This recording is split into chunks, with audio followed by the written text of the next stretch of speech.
Assalamualaikum warahmatullahi wabarakatuh. Sebelumnya perkenalkan kami dari kelompok 2 akan mempresentasikan hasil progres kami yang berjudul Analisis Degradasi Lahan dan Rencana Konservasi pada Lahan Bekas Tambang atau Kuari yang berlokasi di Desa Bukit Tinggi, Kecamatan Gunung Sari, Kabupaten Lombok Barat, Provinsi Nusa Tenggara Barat.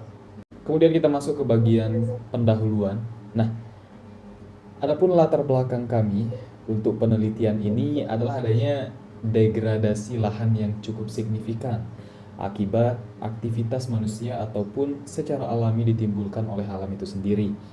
Nah, pada kasus ini, penambangan terbuka atau kuari mengakibatkan atau menyebabkan hilangnya vegetasi di atas lahan yang menyebabkan permukaan tanah itu terbuka sehingga suatu tanah atau lahan tersebut sangat-sangat rentan sekali atau mudah sekali mengalami degradasi yang di sini termasuk erosi, kemudian penurunan kesuburan tanah, pencucian hara dan bahan organik, juga kerusakan lingkungan secara fisik, kimia maupun biologis. Nah, kemudian yang menjadi objektif atau tujuan kami di sini untuk melakukan studi ini, yang pertama itu mengidentifikasi kondisi suatu lahan bekas tambang, dan poin kedua menganalisis faktor apa saja pada lokasi tersebut yang menyebabkan terjadinya erosi terutama.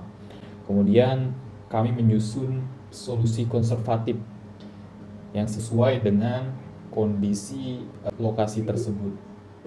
Yang dimana area tambang ini berlokasi di Bendungan Meninting, sekitar 50 sampai 60 meter dari daerah alir sungai atau Sungai Meninting.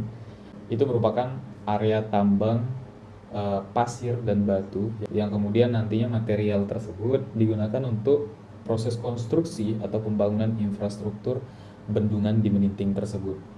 Kondisi umum yang ada di area tersebut pada saat kunjungan kami di sana untuk melakukan observasi, kami menemukan di sana bahwa area bekas tambang dibelah oleh aliran Sungai Meninting, kemudian dikelilingi oleh dataran tinggi juga perbukitan, dan kemudian di sana sudah ada aktivitas budidaya pertanian, membudidayakan pohon aren, kemudian terdapat juga pohon kelapa, di mana dilakukan oleh warga lokal di lahan mereka di sebelah area tambang, area bekas tambang tersebut. Nah, setelah kami wawancara warga lokal di sana, beliau mengatakan bahwa dahulu lokasi tersebut menjadi area aktivitas pertanian produktif untuk budidaya pohon aren, yang nantinya pohon aren diperoleh nira untuk memproduksi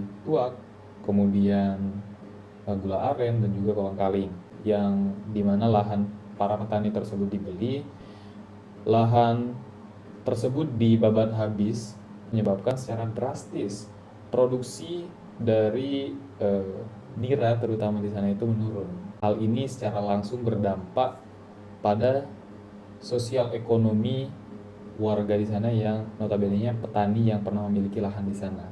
Data-data yang kami dapat setelah melakukan observasi atau kunjungan ke lokasi, kami memperoleh yang pertama itu kemiringan lereng di angka 38% yang dikategorikan sebagai curam, yang mengindikasikan bahwa area tersebut rawan sekali terjadi erosi. Kami menggunakan alat sederhana yaitu klinometer dengan mengambil salah satu bukit tertinggi di area tambang tersebut. Kemudian sampel tanah dengan karakteristik yang berbeda-beda kami peroleh dari lokasi untuk nantinya kami gunakan sebagai analisis tekstur, struktur bahan organik, pH dan juga yang lain-lain. Kemudian secara visual tanah di sana itu sangat-sangat buruk sekali kualitasnya. Tanah berwarna terang, minim sekali vegetasi yang menandakan bahwa bahan organik di sana sangat-sangat minim.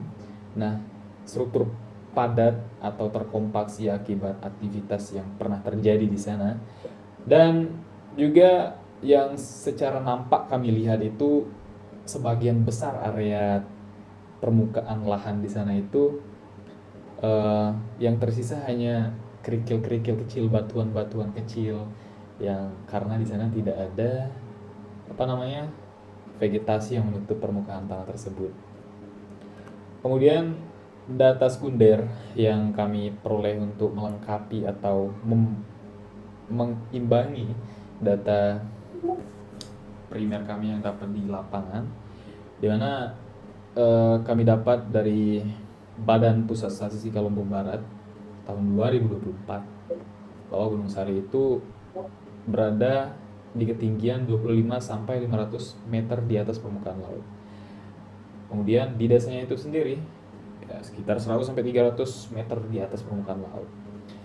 Topografi didominasi oleh perbukitan dan kemiringan lereng sekitar 15 sampai 40%, yang dimana kami dapat kemarin itu di angka 38%. Dan penggunaan lahan didominasi perkebunan aren, kelapa pisang, dan pertanian lahan kering yang adaptif di sana. Juga jenis tanah yang dominan insertisol dan latosol. Karakteristiknya yang berwarna merah, terang, yang teksturnya agak berpasir. Nah, kemudian curah hujan tahunan di sana itu sekitar 1.500 sampai 2.500 mm yang kami ambil langsung dari data terpercaya sumber. Dan di sana potensi erosi itu sangat-sangat tinggi ternyata berdasarkan penelitian yang telah dilakukan oleh Arsyad pada tahun 2010. Nah, kemudian kondisi lahan di sana itu seperti yang sempat saya sebut tadi, vegetasi di sana itu sangat-sangat sedikit sekali, minim atau bahkan tidak ada, karena sebagian luas dataran tersebut itu bahkan tidak ada tanaman yang menutupi bagian atasnya, sehingganya lahan tersebut di sana hawanya menjadi kering, dan yang bisa tumbuh tanaman di sana itu hanya tanaman-tanaman yang kuat menahan panas seperti rumput dan tanaman-tanaman yang lain. Dan terbukti bahwa di sana kami mendapati satu kelompok tumbuhan bambu yang kering, yang menandakan bahwa lokasi tersebut sangat-sangat ekstrim untuk beberapa tanaman dan kurang cocok apabila dilakukan aktivitas pertanian di sana. Nah, yang paling nampak di area tersebut adalah banyak tebing-tebing yang terpotong atau terkikis secara bagian besar. Itu karena aktivitas penggalian yang dulu pernah terjadi di sana oleh pihak dengan menggunakan alat berat di sana. Nah, adapun impact atau dampak yang ditimbulkan dari aktivitas penambangan pasir dan batuan di sana untuk dijadikan sebagai bahan material pembangunan bendungan Merinting, yang paling jelas adalah hilangnya topsoil di sana, karena bagian atas itu sudah mengalami penggalian untuk mengambil material-material yang terkubur di dalam tanah, yang dimana topsoil ini merupakan lapisan subur yang mengandung bahan organik dan unsur hara yang cocok untuk digunakan sebagai lahan pertanian produktif. Nah, kemudian sebagian area lahan tersebut seperti yang saya bilang tadi sudah menjadi jalur keluar masuk alat berat, sehingga struktur tanah di sana itu padat sekali, sehingga bahkan tanaman tidak bisa tumbuh di sana. Kemudian kualitas bahan organik di sana yang sangat-sangat rendah sekali. Secara visual kami melihat tanah di sana itu berwarna terang, kering, kemudian pasiran, yang menandakan bahwa kandungan bahan organiknya sangat-sangat rendah. Kemudian perubahan struktur tanah yang paling jelas kami lihat di sana. Sebagian tanah di sana masih tertutupi rerumputan dan masih produktif untuk dijadikan sebagai lahan budidaya atau pertanian. Sebagian juga sudah tidak ada cover cropnya, tanahnya kering, yang sangat-sangat tidak cocok sekali apabila kita berpikir untuk melakukan aktivitas pertanian di sana. Dan juga sebagian tanah yang tinggal pasir saja, karena memang di sana dekat dengan aliran sungai yang ciri khasnya tersebut ya tanah di sana dominan pasir. Nah, kemudian slide ke-7 akan dijelaskan oleh teman saya, Feni Tamara, yang akan langsung saya serahkan setelah panel ini. Silahkan. Oke, baik. Pada slide ini ditunjukkan hasil analisis erosi berdasarkan observasi langsung di lapangan. Jenis erosi yang pertama itu adalah erosi permukaan, yaitu pengikisan tanah secara tipis atau merata akibat air hujan. Yang kedua itu ada erosi alur, ditandai dengan terbentuknya alur-alur kecil atau parit kecil di permukaan tanah akibat aliran air. Selain itu ditemukan juga longsor kecil pada lereng yang terjadi karena kondisi tanah yang labil dan kemiringan yang curam. Yang terakhir ada terdapat gunungan tanah yang tersisa batuan yang menunjukkan bahwa lapisan tanah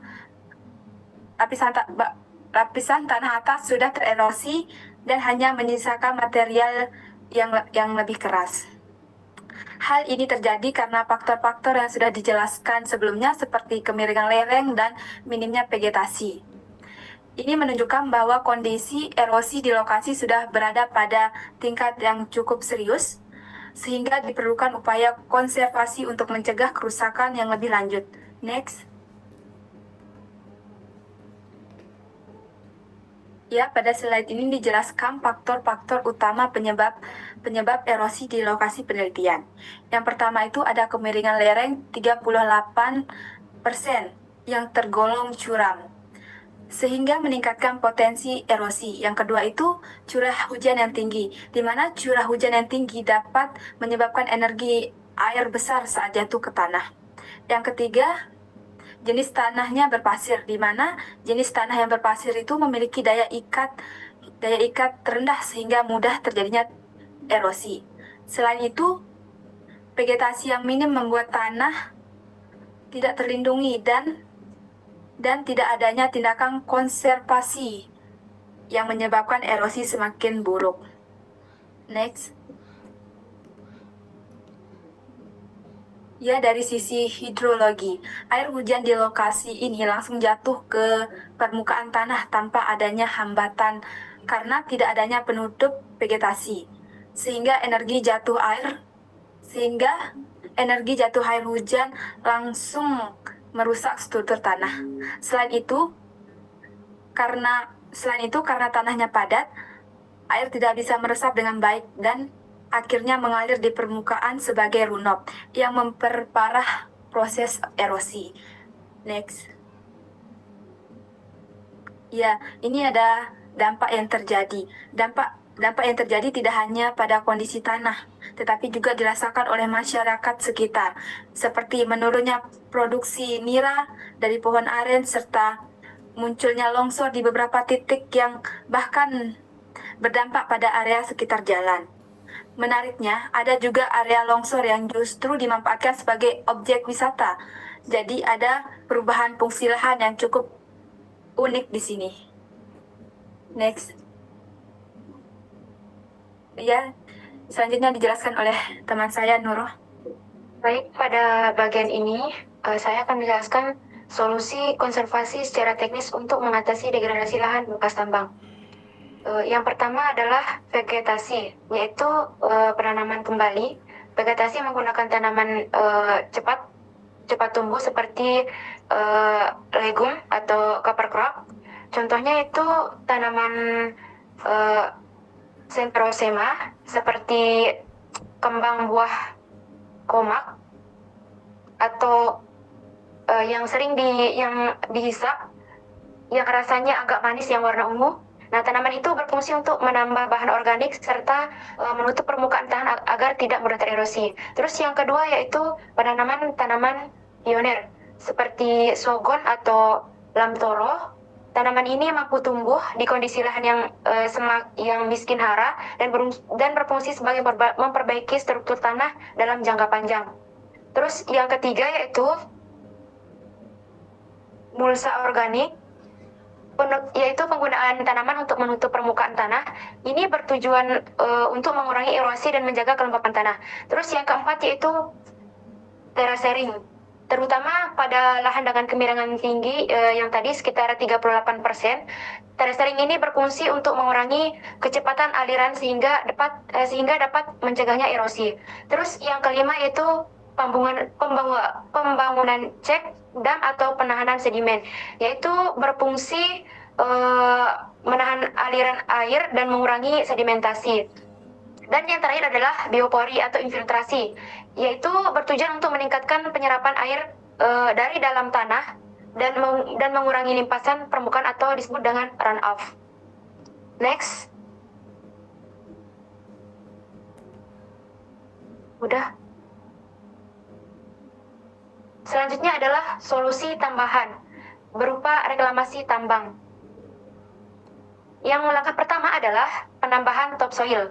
Karena pada lahan bekas tambang, biasanya lapisan tanah atas sudah hilang. Terus yang kedua, yaitu dilakukan aplikasi kompos atau pupuk kandang sebagai untuk meningkatkan kesuburannya tanah. Terus yang ketiga itu penanaman bertahap atau suksesi yang dimulai dari tanaman pionir hingga tanaman yang lebih kompleks sesuai tahap perkembangan ekosistem. Dan yang terakhir adalah monitoring jangka panjang untuk memastikan bahwa proses reklamasi berjalan dengan baik dan berkelanjutan seterusnya. Terus selanjutnya tantangan implementasi. Dalam solusi tersebut terdapat ada beberapa tantangan, yaitu yang pertama biayanya yang tinggi karena membutuhkan banyak material dan tenaga kerja. Jadi biaya yang harus kita dapat atau yang didapat ada biayanya yang cukup tinggi. Terus yang kedua itu partisipasi masyarakat. Jadi partisipasi masyarakat juga sangat penting agar program yang berjalan secara lancar dan berkelanjutan. Terus yang ketiga kondisi tanah yang ekstrim seperti tanah padat dan miskin unsur hara yang menyulitkan pertumbuhan itu yang ditanam itu sangat sulit. Dan yang terakhir adalah membutuhkan waktu yang lama karena proses pemulihan tanah tidak bisa terjadi secara instan, maka proses pemulihan tanah cukup membutuhkan waktu yang lama. Next.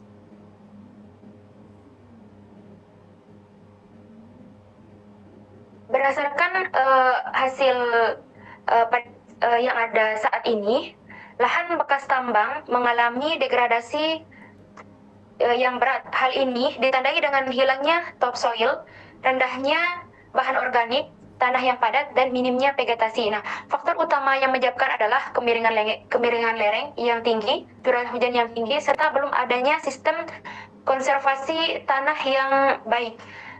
Dan saat ini kegiatan masih berada pada tahap survei dan pengambilan sampel, dan analisis selanjutnya itu belum kita lakukan.